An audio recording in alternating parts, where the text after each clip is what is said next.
இது உங்கள் voice of Mahesh.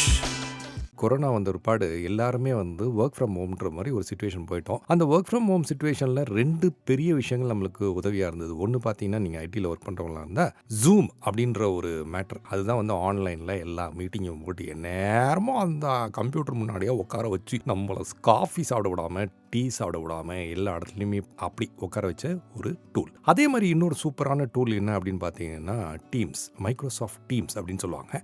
அதுதான் நிறைய பேர் கார்ப்பரேட் கம்பெனியில் வேலையில் ஆரம்பித்து காலையில் 8 மணி இப்படியே காஃபி சாப்பிட்டுக்கிட்டு அந்த காலில் லாகின் பண்ணிட்டு, அதே மாதிரி அவங்க பாசஸ்லாம் can you please come on camera அப்படின்னு சொல்கிற அளவுக்கு அற்புதமான ஒரு டூலாக இருந்து இன்றைக்குமே பார்த்தீங்கன்னா ஒர்க் ஃப்ரம் ஹோமில் ஒர்க் பண்ணிட்டு இருக்கவங்களுக்கும் சரி, ரிமோட் ஒர்க் பண்ணுறவங்களுக்கும் சரி, நல்ல ஒரு கொலாபரேஷன் டூல்னே சொல்லலாம் மைக்ரோசாஃப்ட் டீம்ஸு. நம்மளுடைய இந்தியாவிலிருந்து அமெரிக்காவுக்கு அமெரிக்காவில் ஒரு மாபெரும் நிறுவனத்துக்கு எக்ஸிக்யூட்டிவ் சேர்மனாக இருக்கக்கூடிய ஒரு மனிதரை பற்றி தான் பேச போகிறேன். வேறு யாரும் இல்லைங்க, சத்யா நடேலா. இவர் எக்ஸிக்யூட்டிவ் சேர்மன் ஆஃப் மைக்ரோசாஃப்ட், உங்களுக்கு தெரியும். அவரை பற்றி தான் இன்னைக்கு உங்களுக்கு நான் ஸ்டோரியாக ஷேர் பண்ண போகிறேன். அவர் பிறந்தது ஆகஸ்ட் 1967 ஹைதராபாத்தில் தான் பிறந்திருக்காரு. இவர் அட்டன் பண்ணதெல்லாம் பார்த்தீங்கன்னா ஹைதராபாத் பப்ளிக் ஸ்கூல், பெகம்பட் அப்படின்னு சொல்கிறாங்க. அந்த ஸ்கூலில் தான் இவர் படித்ததை சொல்கிறாங்க. எல்லாருக்குமே அப்படி ஒரு ஆசை இருக்கும், ஐஐடியில் எப்படியா ஜாயின் பண்ணணுன்னு. அந்த மாதிரி இவருக்கும் ஒரு ஆசை இருந்து அதை அட்டன் பண்ணி கடைசியில் கிளியர் பண்ணாமல் போயிட்டாரு. ஓகே, ஸோ வாட் அப்படின்னு சொல்லிட்டு திருப்பியும் அவர் அட்டன் பண்ணி பிர்லா இன்ஸ்டிடியூட் ஆஃப் டெக்னாலஜி, உங்க எல்லாருக்குமே தெரியும், பிட்ஸ் அப்படின்னு சொல்லுவாங்க,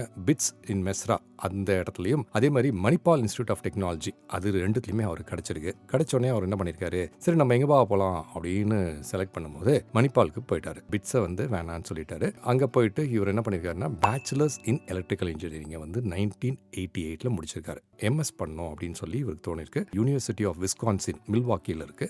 எம்எஸ் இன் கம்ப்யூட்டர் சயின்ஸை 1990 இவர் முடிச்சிருக்காரு. ஸோ இப்படி முடிச்சவருக்கு தான் வாழ்க்கையில் பல திருப்பங்கள் அவருடைய கார்ப்பரேட் வேர்ல்டில் நடந்திருக்கு. அதே சமயத்தில் இவருக்கு படிக்கிறது ரொம்ப ஆர்வம், இந்தியன் பொயட்ரிஸ் ரொம்ப பிடிக்கும். அது மட்டும் இல்லாமல் நம்ம எல்லாருமே விரும்பி பார்க்கக்கூடிய கிரிக்கெட் இருக்கு இல்லையா, அதையுமே இவர் ரசித்து பார்ப்பதாக சொல்கிறாங்க. இது அவருடைய பர்சனல் சைடுக்கான ஸ்டோரி. அவருடைய கெரியர் ஸ்டார்ட் பண்ணதுன்னு பார்த்தீங்கன்னா, ஒரு மெம்பராக இருந்து அந்த கம்பெனியில் டெக்னிக்கல் ஸ்டாஃபாக ஒர்க் பண்ண இவருக்கு அந்த வேலை பிடிக்காம போயிடுச்சு. ஓகே அப்படின்னு சொல்லிட்டு வெளியே வந்துட்டாரு. அப்படி வெளியே வந்தவர் பார்த்தீங்கன்னா, மைக்ரோசாஃப்டில் 1992 ஒரு ஜூனியர் இன்ஜினியர், யங் இன்ஜினியர்னு சொல்லலாம், ஓகேவா, அப்படியே ஜாயின் பண்ணியிருக்காரு. அப்படி ஜாயின் பண்ணவர் பார்த்தீங்கன்னா, இனிஷியலாக விண்டோஸ் NT அப்படின்னு சொல்லிட்டு அந்த சிஸ்டத்தில் தான் ஒர்க் பண்ண ஆரம்பிச்சிருக்காரு. படிப்படியாக வேலை செய்ய ஆரம்பிச்சிருக்காரு மைக்ரோசாஃப்டில். உங்கள் எல்லாருக்குமே தெரியும், மைக்ரோசாஃப்ட்ன்றது ஒரு மாபெரும் பெயர். விண்டோஸ் NTயில் ஒர்க் பண்ணிட்டு இருந்த இவர் மெதுவாக கொஞ்சம் கொஞ்சமாக கெரியர் பாத்தில் மூவ் ஆகி ப்ரொமோஷன் கிடைச்சது. எப்படின்னு பார்த்தீங்கன்னா, 2000 VP ஆஃப் மைக்ரோசாஃப்ட் சென்ட்ரல் அப்படின்னு சொல்லிட்டு இவங்க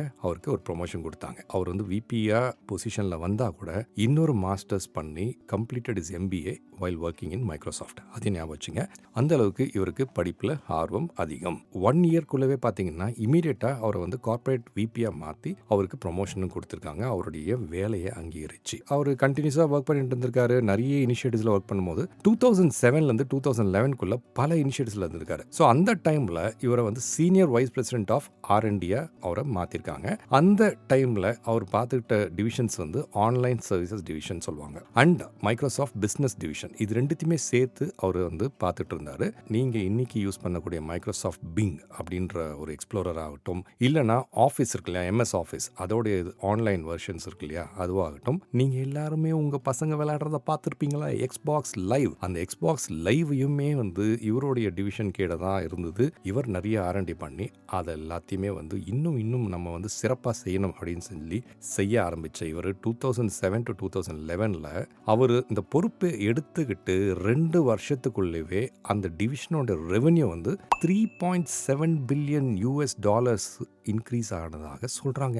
அந்த அளவுக்கு இவருக்கான ஒரு சாமர்த்தியம் இருக்குன்றத மைக்ரோசாஃப்ட் கம்பெனி புரிஞ்சுக்கிட்டாங்க. யார் ரெகக்னைஸ் பண்ணுறதுன்னு நினைக்கிறீங்க? நம்ம ஆள் தாங்க. யார்? Mister Bill Gates. அவருக்கான பார்வையில் இவர் இருக்கும்போது அவரை பார்க்குறப்போ இப்படி நம்மளோட கம்பெனி உயர்த்திட்டே போகிறாரு அப்படின் போது இவரும் சரி ஓகே திருப்பியும் நம்ம ப்ரொமோட் பண்ணணும்னு சொல்லிட்டு president of the server and tools division சொல்லிட்டு அவங்க திருப்பியும் அவரை பிரசிடென்ட் ஆக்குறாங்க.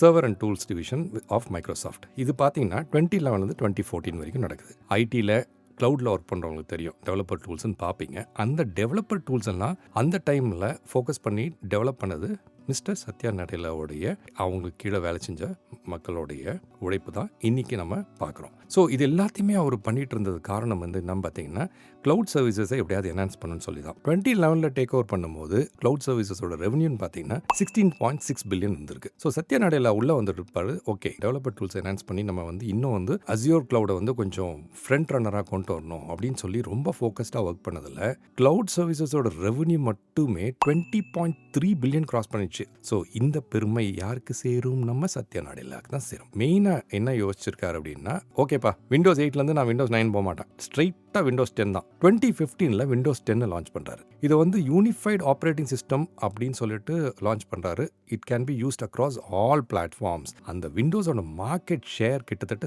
73% ஆயிடுச்சு. அதாவது 1992 இருந்து நான் சொல்ற 2015 வரைக்கும் இந்த கலக்கிட்டு இருக்காரு Bill Gates and Steve Ballmer. இவரை வந்து ரெகக்னைஸ் பண்ணணும்னு சொல்லி முடிவு பண்ணி என்ன பண்றாங்கன்னா, மைக்ரோசாஃப்டோட சிஇஓவா வந்து February 2014 அவங்க அப்பாயிண்ட் பண்றாங்க.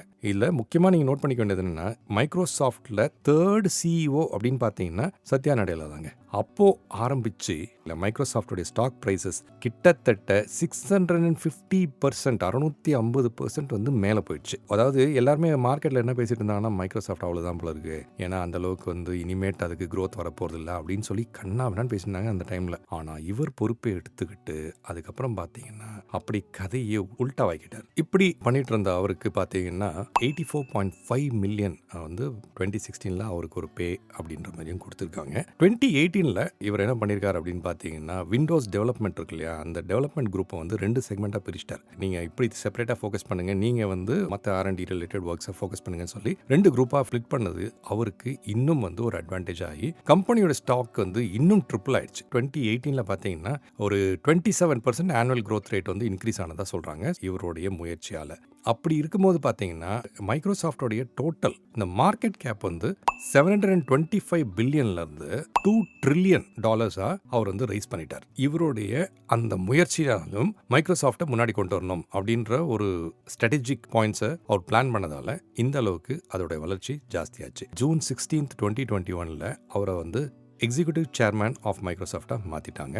அவருக்கு இன்னைக்கு பார்த்தீங்கன்னா 8.4 lakh மைக்ரோசாஃப்ட் ஷேர்ஸ் இருக்குது சத்யா நடேலா அவர்களுக்கு. மைக்ரோசாஃப்ட் வந்து நிறைய அக்விசேஷன்ஸ்க்குலாம் வந்துட்டு இவர் வந்து பிளான் பண்ணியிருக்காரு. ஃபார் எக்ஸாம்பிள் ஃபர்ஸ்ட் அக்விசேஷன் பார்த்தீங்கன்னா மைக்ரோசாஃப்டில் ஒரு கம்பெனியை வாங்குறது. ஸோ அந்த கம்பெனியை வந்து டேக் ஓவர் பண்ணதுன்னு பார்த்தீங்கன்னா ஒரு Swedish video game developer company Mojang அப்படின்னு சொல்லிட்டு அந்த கம்பெனி தான் வந்து 2014 அக்விசேஷனில் எடுத்தாங்க. அடுத்தது பார்த்தீங்கன்னா கம்ப்யூட்டர் கேம்ஸில் ஃபேமஸான மைண்ட் கிராஃப்ட், அதை வந்து 2.5 பில்லியனுக்கு வந்து இவங்க அக்வயர் பண்ணாங்க. ஸோ இதுவும் வந்து சத்யா நடேலாவுடைய அவருடைய தலைமையில் நடந்த ஒரு விஷயம். அது மட்டும் இல்லாமல் ஜாமரின் அப்படின்னு சொல்லிட்டு ஒரு சாஃப்ட்வேர் கம்பெனி இருக்கு, அதையும் வந்து இவர் வந்து ஒர்க் பண்ணி அக்விசிஷனுக்கு ஹெல்ப் பண்ணாரு. அது மட்டும் இல்லாமல் இன்னைக்கு நம்ம எல்லாருமே பார்த்துருக்கக்கூடிய ப்ரொஃபஷனல் லைஃப்ல லிங்க்டின் இவர் அக்விசிஷன்ல அந்த லிஸ்ட்ல ஆட் அப் பண்ணதுன்னு பார்த்தீங்கன்னா 26.2 பில்லியன்ல 2016 லிங்க்டினும் மைக்ரோசாஃப்ட்டுக்கு கீழே வந்து விட்டது. ஸோ இவர் ரொம்ப ஒரு டவுன் டு எர்த் பர்சன் அப்படின்னு சொல்லலாம். அவர் பேசுறதுலேயே பார்த்தீங்கன்னா ரொம்ப வந்து சாஃப்டாக பேசுவார். அது மட்டும் இல்லாமல் எல்லாரோடையும் ஈஸியாக பழகக்கூடிய ஒரு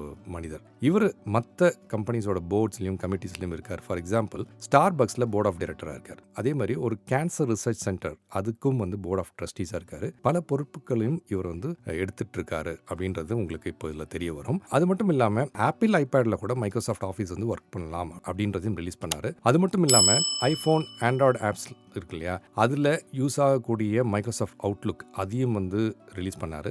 இவ்வளோ பெருமையான விஷயங்களை குவைட்டாக ஒரு மனுஷன் பண்ணியிருக்காரு அப்படின்னா அதுக்கே நம்ம ஹேட்ஸ் ஆஃப் சொல்லணும். அது வந்து it's not too easy to get it done, ஓகேவா? பட் இன்னைக்கு இந்த 20 வருஷ ஜேர்னியில் இதை ஒரு கலக்கலைக்கு மைக்ரோசாஃப்டே முன்னிறுத்தி இன்னைக்கு ஒரு மாபெரும் பிரம்மாண்டமான ஒரு கம்பெனி கூகுளை விட பெரிய லெவலுக்கு கொண்டு வந்து வச்சிருக்காரு அப்படின்னா அந்த பெருமை எல்லாமே இவருக்கு தான் சேரும். ஸோ அப்படி பெருமை வாய்ந்த இந்த இந்தியனுக்கு நம்ம வந்து ஒன்றுமே பண்ணாமல் விட்டா என்னப்பா, there's no value இல்லையா அப்படின்னு சொல்லி நான் சொல்லுங்க. ஸ்டேட்மெண்ட்டை வந்து யாருக்கோ தோணிருக்கு, அதனால தான் என்ன பண்ணியிருக்காங்கன்னா இவரை எப்படியாவது வந்து நம்ம ரெகக்னைஸ் பண்ணணும் சொல்லி இந்திய அரசாங்கம் 2022 இவருக்கு பத்மபூஷன் விருதை வந்து வழங்கியிருக்காங்க. அது நிச்சயமா இவருக்கு உகந்த ஒரு விருதாகவே நம்ம சொல்லலாம். ஸோ அந்த பத்மபூஷன் விருது பெற்ற சத்யா நடேலா அவர்களுடைய 20 years ஜேர்னியோடைய குவிக் சம்மரி தான் இப்போ நீங்கள் இந்த பாட்காஸ்ட்டில் கேட்டீங்க. ஸோ உங்களுடன் விடைபெறுவது மகேஷ்.